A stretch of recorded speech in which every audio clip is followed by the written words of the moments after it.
नमस्कार श्रोते हो, ॲडव्हान्स आयुर्वेद प्रस्तुत औषधमुक्त जीवन या कार्यक्रमात आपल्या सगळ्यांचं स्वागत. ॲडव्हान्स आयुर्वेदाचे मधुमेह सल्लागार डॉक्टर विद्याधर गिरी आपल्या बरोबर आहेत. नमस्कार सर. नमस्कार. आज आपण जी केस बघणार आहोत ती 32 वर्षाच्या एका लेडीची आहे. तिच्या लग्नाला 4 वर्ष झालेली होती आणि त्यांच्या टेस्ट मध्ये फॅलोपियन ट्यूब ब्लॉक्स होत्या असं आलेलं होतं, म्हणून त्यांना IVF करण्याचा सल्ला दिला गेला होता. आपले रेडिओ कार्यक्रम ऐकून त्या आपल्याकडे आल्या. 9 महिने त्यांनी ट्रीटमेंट घेतली आणि आता नैसर्गिकरित्या प्रेग्नन्सी राहिलेली आहे. तर त्यांची केस नेमकी काय होती? कसं असतं, एकदा फॅलोपियन ट्यूब ब्लॉकेज असा रिपोर्ट आला की असं वाटतं की बाबा हा तर मेकॅनिकल डिफेक्ट आहे, परंतु तसं नाहीये. बरोबर, म्हणजे जर का आपण बघितलं की ही फॅलोपियन ट्यूब ब्लॉकेज आहे हे बघण्यासाठी काय टेस्ट केली जाते, तर HSG नावाची म्हणजे हिस्टोसाल्पिंगोग्राफी. ह्याच्यामध्ये होतं कसं की एक डाय इंजेक्ट केला जातो आणि हा जेव्हा डाय इंजेक्ट केला जातो तर त्यावेळेला म्हणजे शरीर एक आकसलं जातं, म्हणजे रिफ्लेक्स ऍक्शन होते असं आपण म्हणू शकतो. बरोबर, म्हणजे शरीराची ती एक ऍक्शन असते की ज्याच्यामुळे शरीर काय होतं, आखडलं जातं आणि त्याच्यामुळे तुमच्या फॅलोपियन ट्यूब काय होतात, समजा कधी कधी आकुंचन पावल्या तर त्या ब्लॉक असल्यासारख्या जाणवतात. पण तो एक टेम्पररी पार्ट आहे, म्हणजे तो ब्लॉक आहे, म्हणजे खरंच ब्लॉकेजेस आहेत हे काही नाहीये. किंवा दुसरी एक त्याच्या पुढची जर का ऍडव्हान्स स्टेज जर का आपण बघितलं तर ती म्हणजे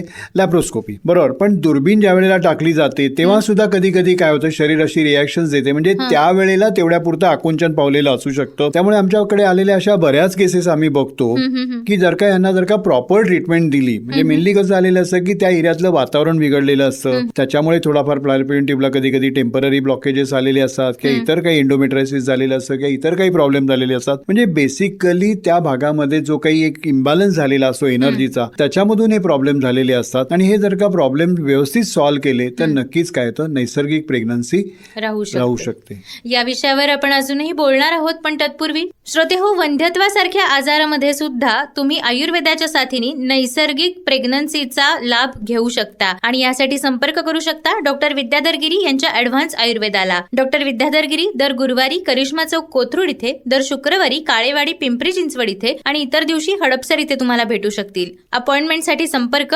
84 84 05 10 25 84 84 05 10 25 8484 05 1025.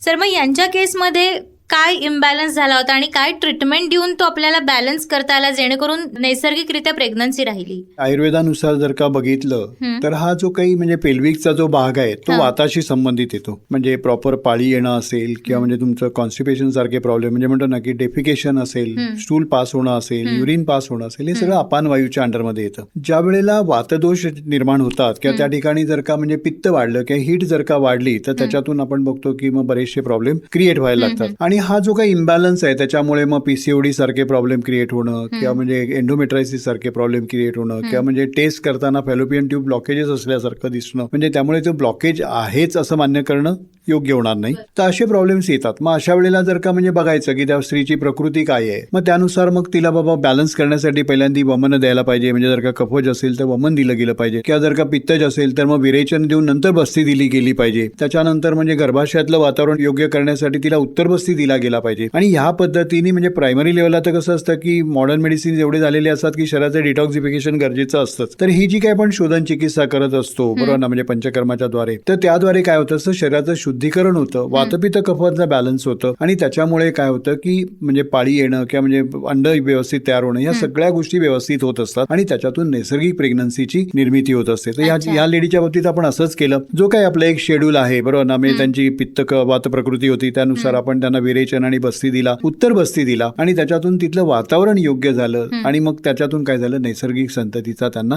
लाभ झाला. अगदी खरंय. म्हणूनच श्रोते हो, वंध्यत्वासारख्या केसेसमध्ये सुद्धा तुम्ही आयुर्वेदाच्या साथीने नैसर्गिक प्रेग्नन्सीचा लाभ घेऊ शकता आणि त्यासाठी संपर्क करू शकता डॉक्टर विद्याधर गिरी यांच्या ॲडव्हान्स आयुर्वेदाला. डॉक्टर विद्याधर गिरी दर गुरुवारी करिश्मा चौक कोथरूड इथे, दर शुक्रवारी काळेवाडी पिंपरी चिंचवड इथे आणि इतर दिवशी हडपसर इथे भेटू शकतील. अपॉइंटमेंटसाठी संपर्क 84 84 05 10 25 84 84 05 10 25 8484 05 1025. पुन्हा भेटूयात ॲडव्हान्स आयुर्वेद प्रस्तुत औषधमुक्त जीवन या कार्यक्रमात डॉक्टर विद्याधर गिरी यांच्यासह. तोपर्यंत नमस्कार. नमस्कार.